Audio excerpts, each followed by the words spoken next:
Oh mga kababayan, eto na! Eto na! Ang pinakamalaking pasabog daw ni Antonio Trililing Trillanes mga kababayan. Hindi lang kay VP Sara Duterte, kundi pati sa kanyang asawa daw mga kababayan na si Mans Carpio at mga kapatid nito na sina Pulong at pati na siguro sina Baste Duterte mga kababayan. Eto na ang huling alas daw ni Trillanes mga kababayan na kanyang pinakatago-tago para tuluyan ng makulong ang pamilya Duterte mga kababayan. Na kung saan, anya, bilyon-bilyon daw halaga mga kababayan ng pera ang mabubulatlat at sasambulat sa inyong mga mata na ninakaw nitong grupo ni na VP Sara. Panoorin niyo po ha. May pasabog na darating na... Ay nako mga kababayan, kumahol na naman ang aso. Trililing, ano na ba pasabog ito? Pang ilang pasabog na ba ito mga kababayan? Magbubuko sa umano'y malakihang pangungurakot ni VP Sara Duterte. Last week mga kababayan, ang sinampahan niya ng kaso ay ang tatay ni VP Sara, si Tatay Digong, sinampahan ng plunder mga kababayan kasama si Bongo. Ngayon si Sara Duterte naman mga kababayan. Ayon kay dating Senador Antonio Trillanes. Tingnan nyo, grabe itong bilyonaryo naman mga kababayan, Parang ginawang mga kababayan, model si Trililing, May cinematic movement pa ng camera mga kababayan, Tingnan nyo, Senador Antonio Trillanes, may magsasampa ng... Sarap sampalin, Yung palapit na palapit yung camera ba, tapos yung cameraman ni sampalin mga kababayan, Lord. Ito pala sinasamba ni Trililing, Magsasampa ng isang reklamo at ebidensya. Ayan mga kababayan, nagbasa pa ng Biblia. Biblia ba yan, Trililing? Baka masulong ka. Kanya ay siguradong magpapatunay ng malawakang anomalya na kinasasangkutan. Papatunay na malawakang anomalya. Sigurado kayo mga kababayan na nagbabasa ito? Grabe naman kayo, bilyonaryo. Ano ba yan? Parang kabaklaan ito mga kababayan, mga shooting na ito mga kababayan, Ay, Diyos ko, Lord. Ito raw ay malamang na ihahat. Ang nag-lipstick pa mga kababayan. Sa susunod na linggo. Sige, ano na naman bang mga kabalbalan yan, Trililing? Meron pa ba silang mga kababayan? Alas? Lahat na itinapon nila mga kababayan, di ba? Ang problema niyan mga kababayan, sasampahan si VP Inday doon sa ombudsman. And then alam naman natin ang ombudsman mga kababayan, ombudsbuying. Lobender. Balita ko meron pa daw kayong hindi pa inilalabas. Bakit nagulat ka, Si Corina mga kababayan, parang natulala. Ayaw mo maniwala, Corina, na mayroon pa siyang ilalabas? Meron pa. Ito na daw ang ultimate mga kababayan na pasabog ni Trillanes. Hindi pa inilalabas. Bakit ganyan ang Corina? Wala ka bang tiwala kay Trillanes? Pa daw kayong hindi pa inilalabas. Kulang na lang matawa mga kababayan. Kulang na lang matawa si Coring. Meron mag-file, not necessarily ako. Yung kanyang mga mga kababayan. Parang collaboration ito ng mga bangag Mayroon silang mga bata dyan mga kababayan. Dahil sinampahan na niya si Digong mga kababayan. So iba naman. Pero yun pa rin mga kababayan ang utak niyan. Siya, in collaboration ng mga ngagba. Kay Vice President Sara Duterte, yung sa confidential funds niya. Confidential funds? Uy, hindi kayo natunawan, Trililing? Diyos ko, Lord. Ilang ulit na ba ito mga kababayan? Bakit hindi Bakit wala kaming narinig sa COA tungkol sa confidential fund ni VP Sara? Tapos ito mga kababayan, may reklamo. Hindi pa nga nila nakita. At yun na ang magiging daan para makuha yung mga bank accounts ni Sara. Makuha ang mga bank accounts si Sara? Diyos ko, Lord. Matagal na yung recycle na naman mga kababayan. Kagaya ng sinasabi nila mga kababayan na yung BPI ng Tatay Digong. Trililing ang nasa likod nun mga kababayan. Ang problema, uto-uto din itong mga media. Pag nakita yun, makikita yung dividendo nila from the dividendo? lords. From the drug lords daw mga kababayan. Bakit alam mo? Kasama ka ba doon sa drug lord? Sinasabi ko noon pa, sila magkakapatid. Binibigyan sila every 6 months. Magkakapatid daw mga kababayan. Ibig sabihin, kasama dito si Pulong. Sino ba kapatid niya? Baste, si Kitty. Grabe, Trililing. So mukhang magkakatotoo yung sabi ni Amy mga kababayan na ubos ang pamilya Duterte. si Tatay Digong at lahat ng anak niya mga kababayan. Dahil sabit daw sa pera ng drug lord. Tapos, meron pa sila makikitang iba dyan. Mayroon pa sila makikitang iba dyan. Anong iba? Anong guni-guni na naman ba ito mga kababayan?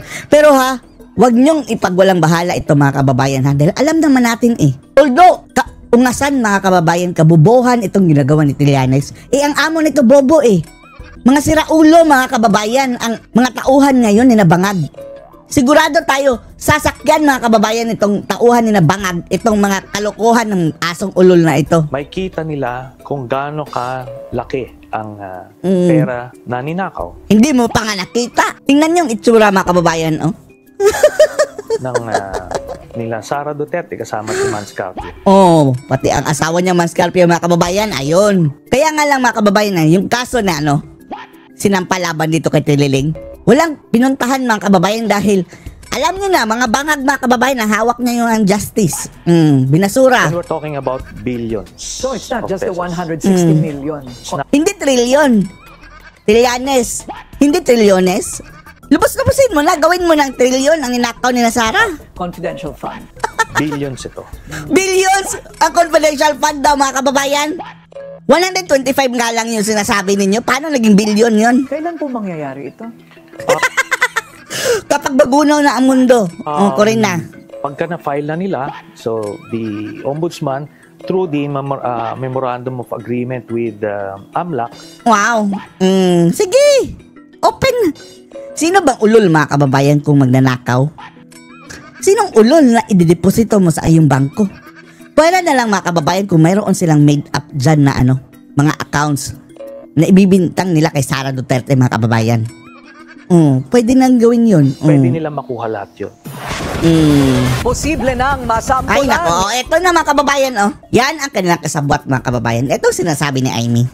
Na ultimately, ang purpose na ni Boying mga kababayan, kasuhan si Sara, mga kapatid niya, lahat ng mga Duterte ipapakulong mga kababayan. At sinabi na ni Boying na bagamat impeachable si VP Sara, pwede siyang kasuhan sa ombudsman. Siya na mismo ang nagsabi mga kababayan, bagamat ang sabi ni Martires, hindi yan pwede. Pero si Boying mga kababayan sabi pwede. Ombudsman Boying Remulla, Sampulan daw si Zaldico. Maya-maya si Sara Duterte ang sasampulan nyo. resigned ako Bicol Party List Representative Saldico. Tambalos-los din. Pati si Marcos. Ilang kongresista damay na rin daw sa mga unang makakasuhan sa Sandigan Bayan. Ang tagal. Kaunay ng flood control scandal. Yan ang agenda report ni Hannah T. Namumuro na ang Tapos, hindi nyo nga alam saan si Zaldico. Hindi daw alam ng ICI mga kababayan, samantalang si Dean Chase, na dihamak mga kababayan na isang ordinaryong tao. Natitrace mga kababayan kung saan yung mga ticket ni Zaldico. sasampa ng kaso laban kay resigned ako Bicol Party List Representative Zaldico. Ayon kay Ombudsman Jesus Crispin Remulla. Jesus! Crispin! Ay nako, bakit yan ang pangalan mo? Judas Crispin sana. Isa raw siko sa mga mambabatas na posibleng ihabla in the next 30 days sa Ang tagal. Dapat nga ngayon na. Pinalayas pa nila mga kababayan. Sandigan Bayan. Malamang kasama.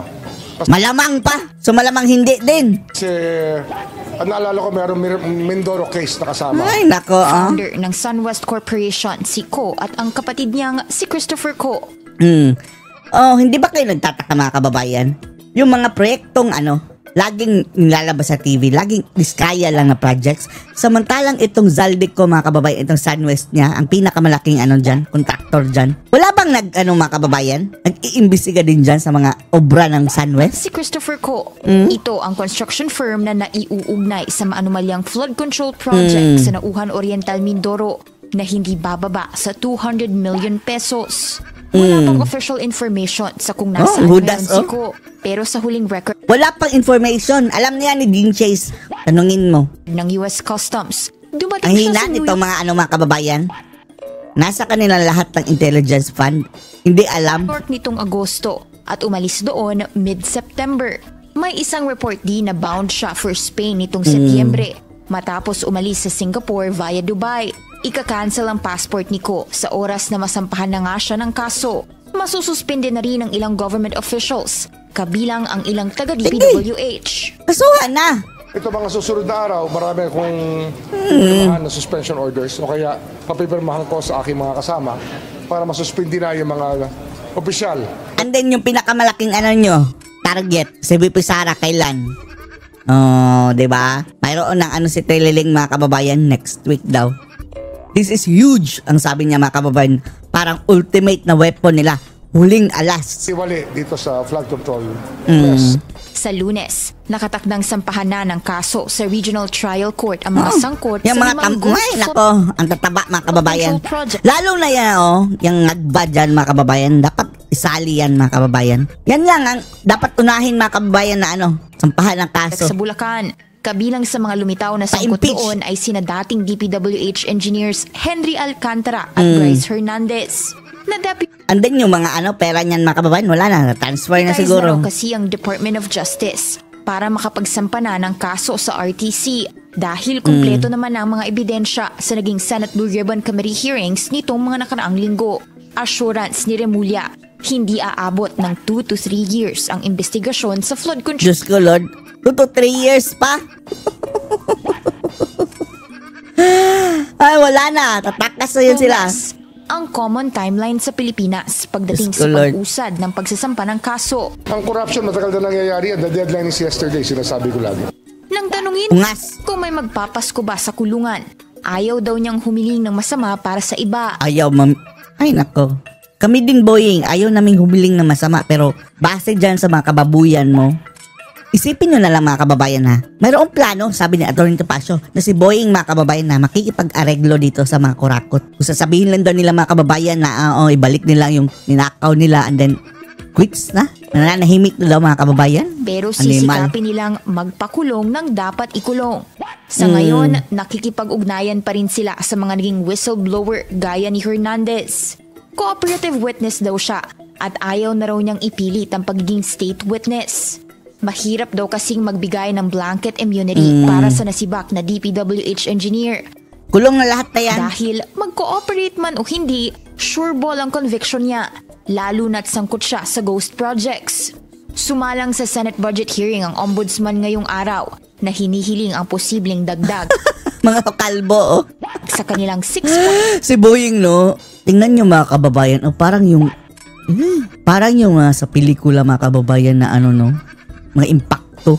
Lord. 3 billion proposed Ay, 2026 nako. budget para mas Jesus pa naman ang pangalan mga kababayan. maisaayos ang sistema sa kanilang body. Kabilang dito ang pag-digitize Tingnan nyo mga kababayan, parang may sungay, Ganyan mga kababayan, Pasungay mga kababayan ang ano, hairlines. sa kanilang offices at pagtatayo ng additional assistance centers para mas mailapit Tumaba na rin, Dati mga kababayan, kipayat na yan. ang ombudsman sa taong bayan. Sa ngayon, recommended na sa Senate plenary ang proposed budget ng ombudsman at willing din daw ang Uy, mga kababayan, si Hanati, naka-outfit. Senado magbigay ng mga dokumento Naka din, make-up. sa kanila na may kaugnayan sa infra project anomalies. Para sa agenda, Hanati, Billionario News Channel. Regards daw, Marcoleta. Caught off guard si Ombudsman Remulla ng umano'y Sa kuryente, mga kababayan, napagtawanan. Yan ang napala mo, Boyinging. secret ruling ng predecessor niyang si Samuel Martires na Secret ruling daw, mga kababayan, yung kanyang term, Diyos ko Lord. Samantalang kulang lang niya, mga kababayan, yung paghahanap niyan. Sa kuryente siya, mga kababayan, inabutata. nagbasura sa 2016 dismissal order laban kay Senador Pinagsasabi Joel mo, Villanueva. secret. Kaya naman pinaiimbestigahan na niya ito. Wow! Paimbestigahan niya ang kanyang katangahan? Nagbabalik si Hanati.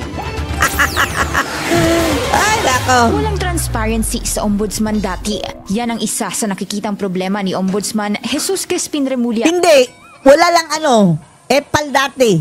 Hindi kagaya ngayon, mga kababayan. Araw-araw sa TV. Bunsod na naging confusion sa naging 2016 Ito na laman ng balita, mga kababayan. Okay lang sana ang ganda sa mata tingnan.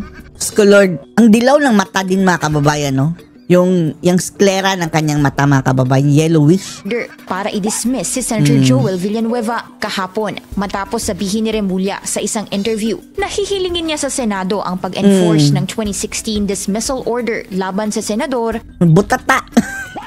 na kuryente, mga kababayan. Biglang may lumitaw na may nauna na palang aksyon si dating Ombudsman Samuel Martires noong 2019. Hindi nila na hinanap.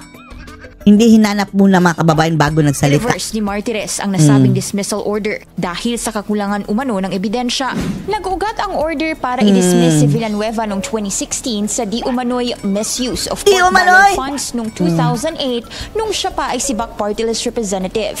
Pero sa isang biglang Kung gusto mo puruhan si Villanueva, di ba may bago kayong issue sa flood control? Yan na lang. Kalkal ng kalkal, mga kababayan. Sablay naman. lumitaw na 2019 decision ni Martires, hindi naman daw si BAC ang sangkot sa nasabing misuse, kundi Buhay Party List. Di ba? Kahapon lang din lumabas sa publiko ang nasabing desisyon. Maging ang media, walang impormasyon tungkol dito. Kasi yung ang issue lang naman kasi dyan, transparency lang eh. Transparency dahil na kuryente ka. Kasi Ang issue dito, katangahan mo, ulul. he was asking me about serving the order. And when I was there 2 weeks ago, when my first day in the office, I saw some cases dismissed, but not this case. Natural. Bago ka nasalita sa media, i-verify mo muna ungas. Banat ng banat agad, mga kababayan, ng hindi pa tinitingnan. Andun nga sa computer nila, mga kababayan. Ngayon ko lang nakita ito. Ani Remulla, dapat Dahil ngayon mo lang hinanap, hindi nga hinanap, mga kababayan, sinampal sa kanya. Kulang lang siya ng research, mga kababayan. easily accessible ang naging desisyon noong 2019, lalo na't matindi ang interes ng publiko sa naging kaso ni Villanueva. Hindi kami interesado Una na dyan. niyang itinuring na tila naging secret decision ito. Hanggang ngayon, hindi pa matukoy kung bakit ngayon lang lumabas ang 2019 decision. Hindi ko alam. Hindi ko alam. Ulul ka eh. Pakinggan nyo si Martires, mga kababayan. Supalpal.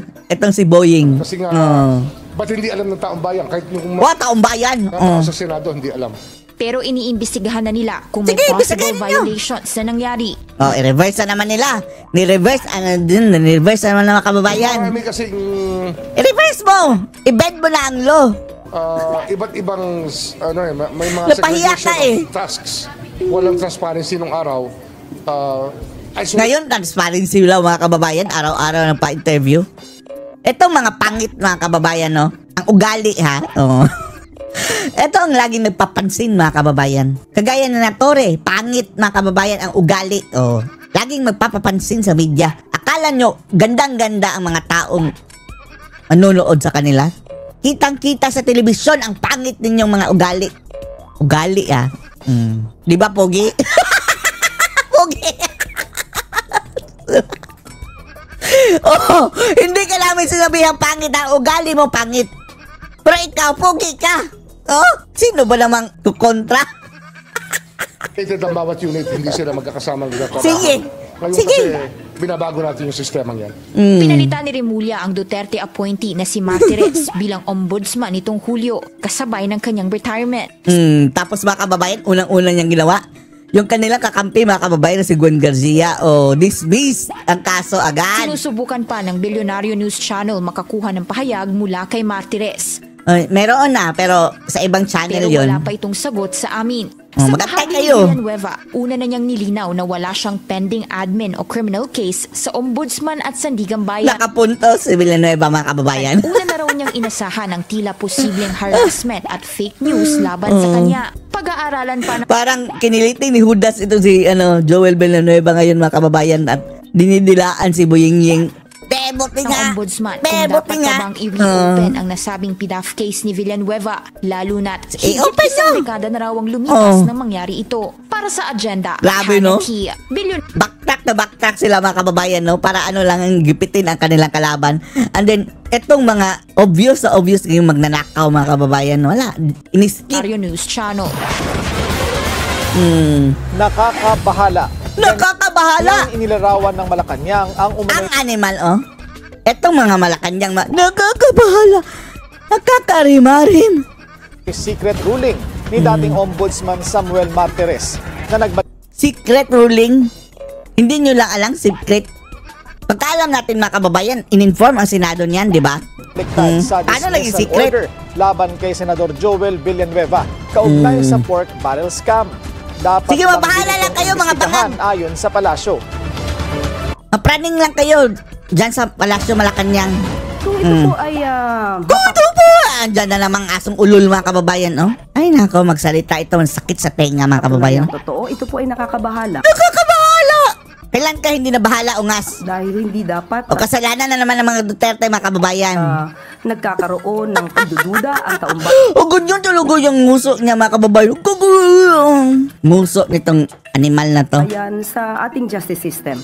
Considering na ito po ang Shut up! Forward natin mga kababayan ha. Wala tayong makukuha dyang sustansya mga kababayan sa pinagsasabi itong gunggong na to. Hindi raw ninenerbiyos ang Malacanang sa isang Siya pa rin! Pinorward natin mga kababayan, siya pa rin o hindi daw ninenervyos pero napapraning. namang malawakang protesta kontra korupsyon na ikinasa ng iba't ibang grupo sa November 30. Ayon sa mga organizers, mas Baliktad yan mga kababayan. Kung sinabi nila hindi ninenervyos, ibaliktarin mo. Baliktad utak ng mga kababayan ang utak ng mga animal na to dyan sa Malacanang kung anong pinagsasabi nila. Kabaliktaran. Bambubudol So ang sabi nila hindi daw, natataranta? at mas matindi ang Tataranta yan. Bonifacio Day Rally Hindi daw ninenervyos. Ninenervyos na yan mga kababayan. para sa demonstrasyon noong September 21. Hindi man kabado, aminado ang Hindi ka ba tapos mga kababayan, napuno na ng harang andoon sa Mindiola mga kababayan. Tapos may mga mga alambre na. Na mga tusok-tusok na mga kababayan. Grabe. Sige, mag-rally kayo, matutusok kayo. palasyo na may kailangan pa rin Kulang na lang, lagyan nila ng kuryente. Para makuryente. kasi may mga Putang gago kap. lihiti mo. Ay, nako. Bunganga, Tamaan sana ito ng kidlat sa bunganga, mga kababayan, Agenda against corruption. Ay, nako. Yung amo mo ang ulo ng corruption issue. Forward na mga kababayan na. Pasensya na ha. Pasensya na. Ayaw natin dito sa jablong ito mga kababayan Masisira ang araw natin. Wag na kayo makinig mga kababayan sa mga syunga at sa mga walang silbi mga kababayan dahil mahahawa kayo sa kaululan ng mga iyan mga kababayan. Wag na nating patulan ang ulol mga kababayan. Dahil ulol lang din ang pumapatol sa ulol. Posibleng sumali na rin sa flood control probe si dating Justice Secretary Sino yan? Italiano Aguirre. Sa On Point ng Billionario News Channel, Aguirre. inihayag ni Aguirre na may Kumusta na to Sana hindi ito bumaliktad mga kababayan Dahil di ba nasibak ito mga kababayan? Pinalitan ito. opisyal na lumapit sa kanya at Wig din ang buhok niyan mga kababayan ha. Piluka. humingi ng tulong para Pero may puti pa Kahit wig nito. Pero hindi muna siya pinangalanan ni Aguirre. Di pa kami But you're ready to actually defend this I'm particular ready person? to defend it. And is it a senator, congressman, contractor, Uh, DPWH official? Naalala natin ito mga kababayan na pagalitan dahil habang naghihiring sa Senado and then nagsasalita si Miriam, late Senator Miriam Defensor Santiago, nagtakip ng tenga mga kababayan. Parang ganyan. Pagalitan, bakit nagtatakip ng tenga? hindi pa kami I'm not in the position to reveal kasi hindi pa kami nag-ayos. Matagal ng problema ito. Yan ang Yan? Problema na naman mga kababayan. Ano ba to? Walang katapos ang problema. Under the Marcos administration mga kababayan, wala na tayong naririnig mga kababayan ng kabutihan na nangyayari sa ating bansa. Puro kamalasan mga kababayan. So Lord, wala talagang balita na significantly ikakatuwa na ng sambayan ng Pilipino mga kababayan na makaka-benefit sa atin. Araw-araw mga kababayan, nabubwisit tayo dito sa mga kagagawa ng mga bangag mga kababayan. ni Bicol Saro Party List Representative Terry Ridon matapos ituring Ayan na naman, si Cocaine na naman mga kababayan.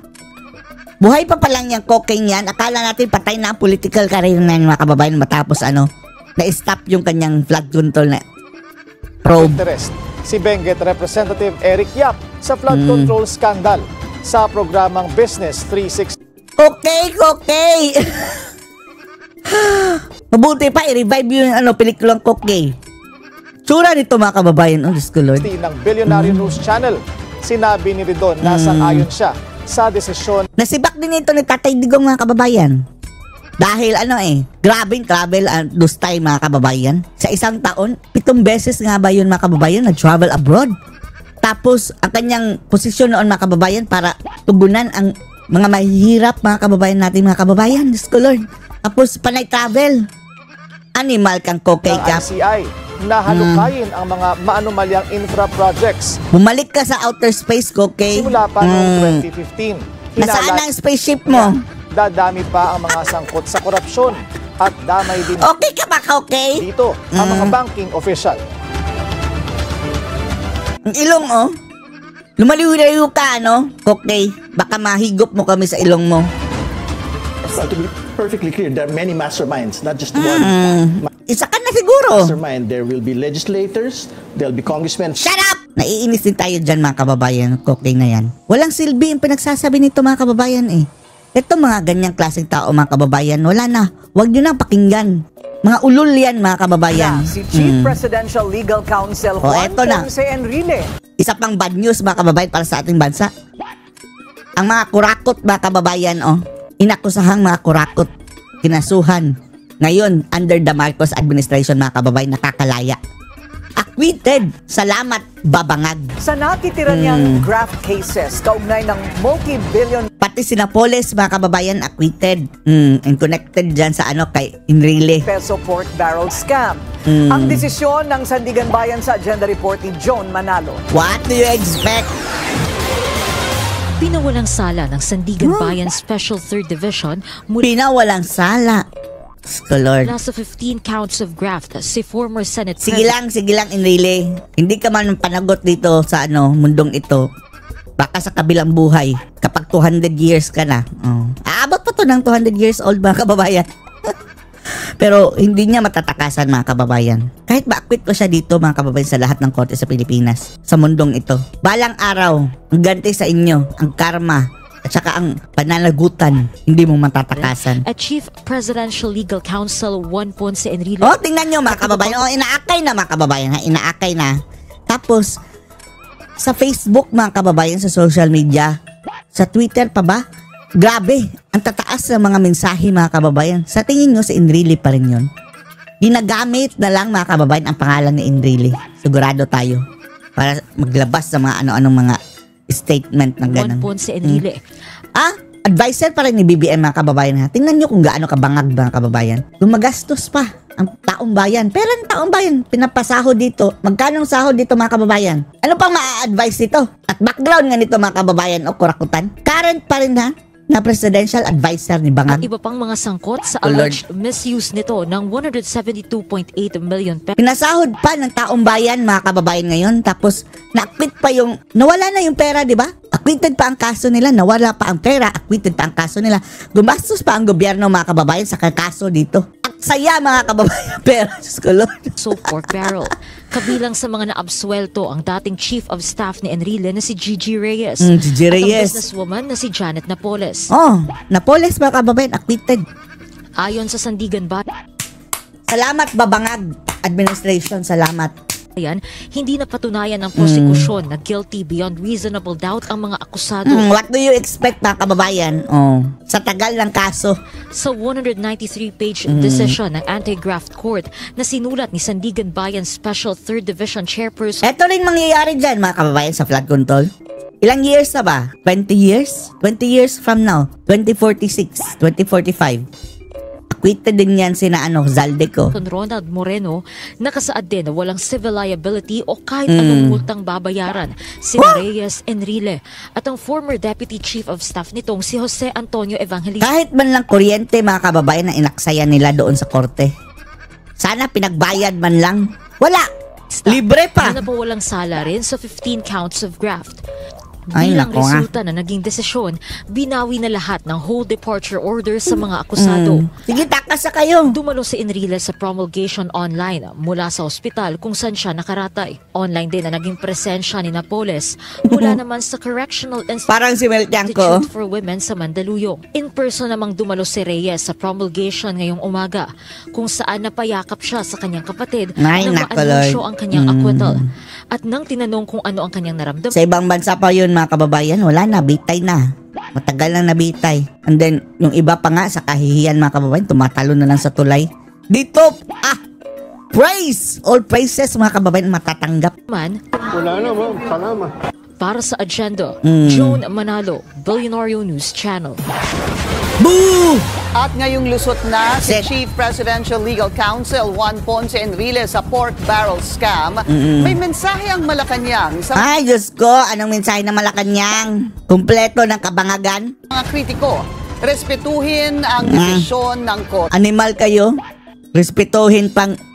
So, mga magnanakaw, mga kababayan ang bida. Diyos ko, Lord. Narito ang agenda report ni Ivy Reyes. Ay, nako. Ito pa number 1 mga kababayan, Kurakot ang issue ng pamilya. Nasa Guinness World Record mga kababayan. Nagsama na. Nagsama silang dalawa. Sa pwesto si former Senate President at ngayon Chief Presidential Legal Counsel Juan Bakit pinapasahod pa yan ng gobyerno? Nag-aaksaya pa ng pera mga kababayan dyan, Ponce Visit yan. Enrile. Hindi raw nakisawsaw ang Malacanang sa Sausaw. Ikaw pa. desisyon ng korte na ibasura ang kaso nito sa Nakisawsak ka nga ngayon, higit Castro. 172 million pesos na pork barrel. Yun nga po ang nais natin. Ay, nako, ang tinig ba, kababayan? Naririnig na naman Ang natin. Pangulo, ang gusto niya kapag nagsampa Shut up! Forward ha. Enrile, ang Chief of Staff nitong si Jessica Gigi Reyes at Janet Lim Napoles mula sa 15 counts of graft. Parang si Meltiang ko, Nanindigan no? ng palasyo na hindi dahilan ang pagiging sitting official ni Enrile sa pagkakaabsuelto nito sa Priority Development Assistance Fund Tapos si Dilima mga kababayan, nakalaya. o PDAF scam. paano po tayo makakapagbigay? Ay, shut up. Forward. Kanyang pork barrel scam cases kasama ang plunder. Isa siya sa 3 senador na kinasuhan ng Nonoy inakay-akay Aquino na, administration. Si dating Senador Bong Revilla at Senator Jinggoy Nakalaya din mga kababayan itong dalawa. Ang tanong mga kababayan, may mananagot ba na buhaya? Eto mga kababayan, mas malala pa ito kay Napoles. Itong flood control scam.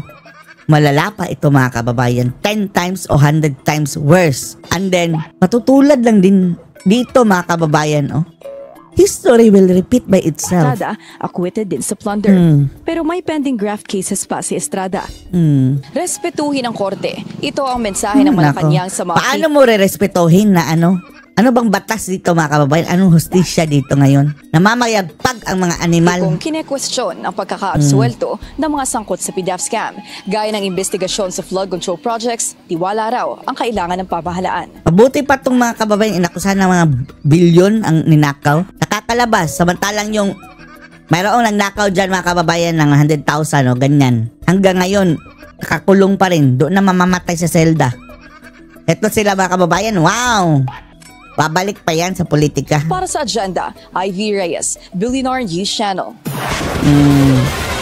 Sa hiwalay na kaso, convicted naman si Janet Lim Napoles for graft and malversation. Kaugnay naman ito sa alleged misuse ng pork barrel Ito ang mangyayari kina Diskaya mga kababayan. ni dating senador Gringo Honasa noong 2009 hanggang 2010. Si Hunasan din Well, to 17 Walang politiko mga kababayan ang pakukulong talaga. years ang in jail ang hatol kay Napoles dito. Hindi naman kasama si Honasan sa mga nakasuhan. Bakit hindi? Sa kanya ang mga kababayan? Pork barrel. Inilabas ngayong araw ni na Senador Kiko Pangilinan at ML Party List Representative Laila De Lima ang kanilang statements of assets, liabilities, Tulfo, mga bilyonaryo. and net worth o SALN. Higit 26 million pesos ang net worth Jonel! ni Pangilinan. 10.78 million pesos naman ang net worth ni De Lima. 10 milyon lang daw ang pera ni Dilima mga kababayan, Jonel. Walang liabilities at walang kamag-anak sa gobyerno. Sina Pangilinan at De Lima. Pero sa makakaliwa, kaano-ano mo yung asawa ni Joma Sison na si Dilima din mga kababayan ng apelyido. Walang kamag-anak sa gobyerno. Pero sa NPA, meron Dilima o wala? Kaano-ano mo yung asawa ni Joma Sison? Ginawa nila ang hakbang sa gitna ng mainit pa rin na flood control scandal kung saan dawit ang ilang mambabatas. Mambubutas. Unprecedented. The largest Dagat! Wow, dagat! corruption scandal in the history Kain ng dahon. Oh. of the Republic. Trillion. Sana all! Tapos biglang sasabi niya, sana all! Hindi daang bilyon. Sana all! Massive. Oh. Unconscionable. Wow, dagat! Oh. And then, matching, uubos ang oras natin sa walang silbi mong pinagsasabi, matching. Forward natin, matching, ha? Si Tulpok, mga kababayan, bilyonaryo. At ng kanyang asawa na si ACT-CIS Party List Representative Jocelyn Tulfo. Tapos mga kababayan, yung kasamahan nila sa ACT-CIS na si Eric Yap, maletang mga kababayan. Basura na itago na natin sa tawag na pera, sabi ni Guteza. Ooh, something is fishy. Wala na. O ano masasabi niyo dito mga kababayan? Post your comments below.